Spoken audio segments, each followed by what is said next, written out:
নমস্কাৰ বন্ধু বান্ধৱীসকল, SI education চেনেললৈ আপোনালোকক স্বাগতম জনাইছোঁ।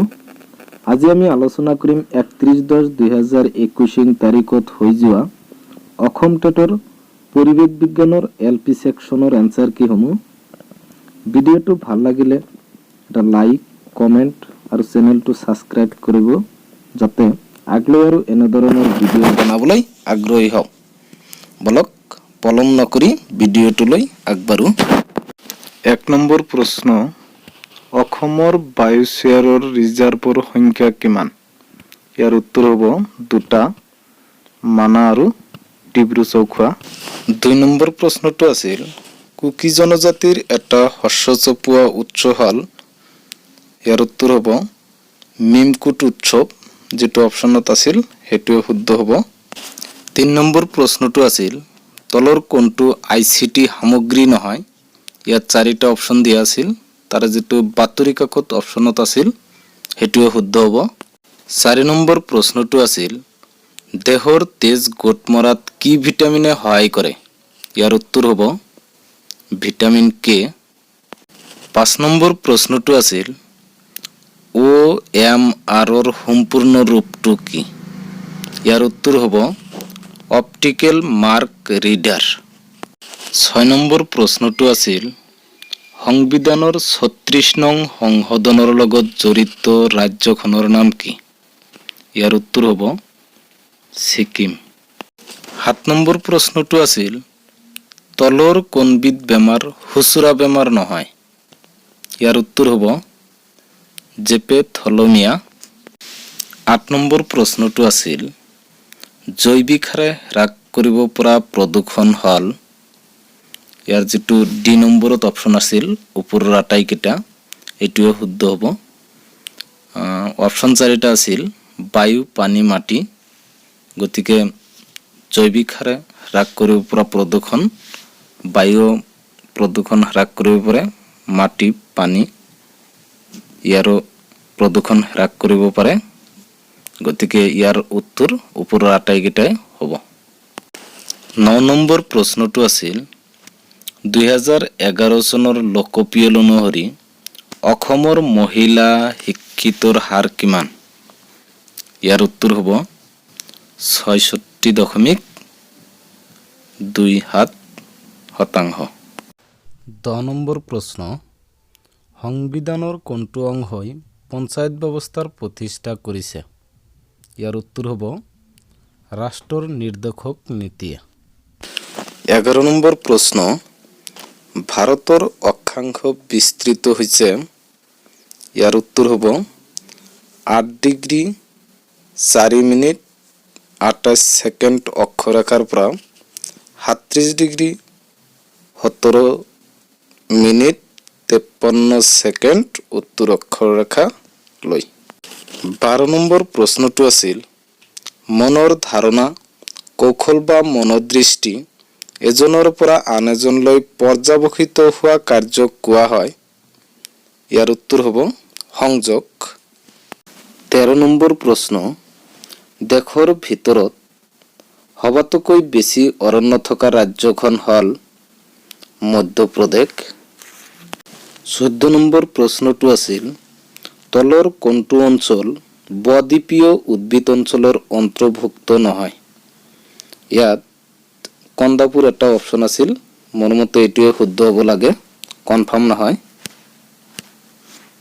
15 নম্বৰ প্ৰশ্নটো আছিল, IQ শব্দটোৰ পৰিচয় কৰাই দিওঁতাজন হ'ল। ইয়াত 4টা অপশ্যন দিয়া আছিল, তাৰে যিটো উইলিয়াম ষ্টাৰ্ণ অপশ্যনত আছিল সেইটোৱে শুদ্ধ হ'ব। 16 নম্বৰ প্ৰশ্ন, শৰীৰৰ খৰকটীয়া বৃদ্ধি আৰু বিকাশৰ পৰ্যায়টো হ'ল। ইয়াত 4টা অপশ্যন দিয়া আছিল, কেঁচুৱাকাল, শৈশৱকাল আৰু কৈশোৰকাল দিয়া আছিলে, মোৰ বোধেৰে এইটো শৈশৱকালেই হ'ব। 17 নম্বৰ প্ৰশ্নটো আছিল, ভাৰতবৰ্ষৰ নিয়ন্ত্ৰক আৰু মহালেখ পৰীক্ষকক কোনে নিযুক্তি দিয়ে? ইয়াৰ উত্তৰ হ'ব ভাৰতৰ ৰাষ্ট্ৰপতিয়ে।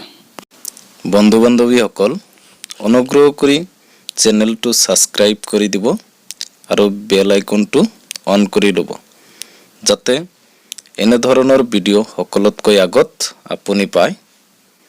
আপোনালোকৰ এটা লাইক আৰু সাবস্ক্ৰাইবে ভিডিঅ' বনাবলৈ আমাক উৎসাহিত কৰে। ধন্যবাদ। 18 নম্বৰ প্ৰশ্নটো আছিল ভাৰতৰ সংবিধানে কেনে ধৰণৰ নাগৰিকত্ব প্ৰদান কৰে? ইয়াৰ উত্তৰ হ'ব একক নাগৰিকত্ব। 19 নম্বৰ প্ৰশ্নটো আছিল অশোক মেহতা কমিটিত বিকমেণ্ডজনৰ মতে কি প্ৰতিষ্ঠা হৈছিল? ইয়াৰ উত্তৰ হ'ব মণ্ডল পঞ্চায়ত। 20 নম্বৰ প্ৰশ্নটো আছিল চিপকো আন্দোলন 1973 চনত কোনখন ৰাজ্যত আৰম্ভ হৈছিল? ইয়াৰ উত্তৰ হ'ব উত্তৰাখণ্ড। 21 নম্বৰ প্ৰশ্ন কোনখন নদীক থ্ৰ অফ বিহাৰ বুলি কোৱা হয়? ইয়াৰ উত্তৰ হ'ব কোচি। কোচি নদীক থ্ৰ অফ বিহাৰ বুলি কোৱা হয়। 22 নম্বৰ প্ৰশ্ন সেউজ বিপ্লৱৰ প্ৰধান গড়দেউতা কোন আছিল? ইয়াৰ উত্তৰ হ'ব MS স্বামীনাথন। 23 নম্বৰ প্ৰশ্নটো আছিল কিট প্ৰট'কল কিহৰ লগত জড়িত? ইয়াৰ উত্তৰ হ'ব জলবায়ু পৰিৱৰ্তনৰ লগত জড়িত। 24 নম্বৰ প্ৰশ্নটো আছিল কোনবিধ উন্নত জাতৰ ধানে 2 সপ্তাহ পৰ্যন্ত পানীত জীয়াই থাকে আৰু বানপানী সহনশীল জাত হিচাপে উন্নত কৰা হৈছে? ইয়াৰ উত্তৰ হ'ব বীনাধান 11। 25 নম্বৰ প্ৰশ্নটো আছিল কোনবিধ যন্ত্ৰৰ সহায়ত ধানৰ আৰ্দ্ৰতা জোকা হয়? সম্ভৱতঃ ইয়াৰ উত্তৰ মইচৰ মিটাৰ। এইটোৱে শুদ্ধ উত্তৰ হ'ব। মোৰ মতে এইটোৱে শুদ্ধ। 26 নম্বৰ প্ৰশ্নটো আছিল গলিত ধাতুৰ পৰা নিৰ্গত হোৱা ভাস্পক কি বুলি কোৱা হয়? ইয়াৰ উত্তৰ হ'ব ফিউম। 27 নম্বৰ প্ৰশ্নটো আছিল কোন প্ৰকাৰৰ কৌশল অৱচেতন মনৰ কাৰ্যসমূহ জনাৰ উত্তম? ইয়াৰ শুদ্ধ উত্তৰ হ'ব প্ৰজেক্টিভ কৌশল। 28 নম্বৰ প্ৰশ্নটো আছিল সামগ্ৰিক অৰ্থত ব্যতিক্ৰমী শিশু মানে? ইয়াৰ উত্তৰ হ'ব প্ৰতিভাৱান, বুদ্ধিমান, অনগ্ৰসৰ, মানসিকভাৱে বাধাগ্ৰস্ত শিশু। এইটো যিটো অপশ্যনত আছিল সেইটোৱে ইয়াৰ শুদ্ধ উত্তৰ হ'ব। 29 নম্বৰ প্ৰশ্নটো আছিল শক্তি পিৰামিডৰ কি দেখা যায়? ইয়াৰ উত্তৰ হ'ব এটা খাদ্য জগতৰ পৰা আন এটালৈ গতি কৰা শক্তিৰ পৰিমাণক এইটোৱে শক্তি পিৰামিডত দেখা যায়। গতিকে এইটোৱে ইয়াৰ শুদ্ধ উত্তৰ হ'ব। এইটো ভিডিঅ'ৰ একেবাৰে অন্তিমটো প্ৰশ্ন ৰাজ্যৰ ৰাজ্যপাল নিযুক্তি দিয়াৰ আগতে কাৰ লগত আলোচনা কৰা বাধ্যতামূলক?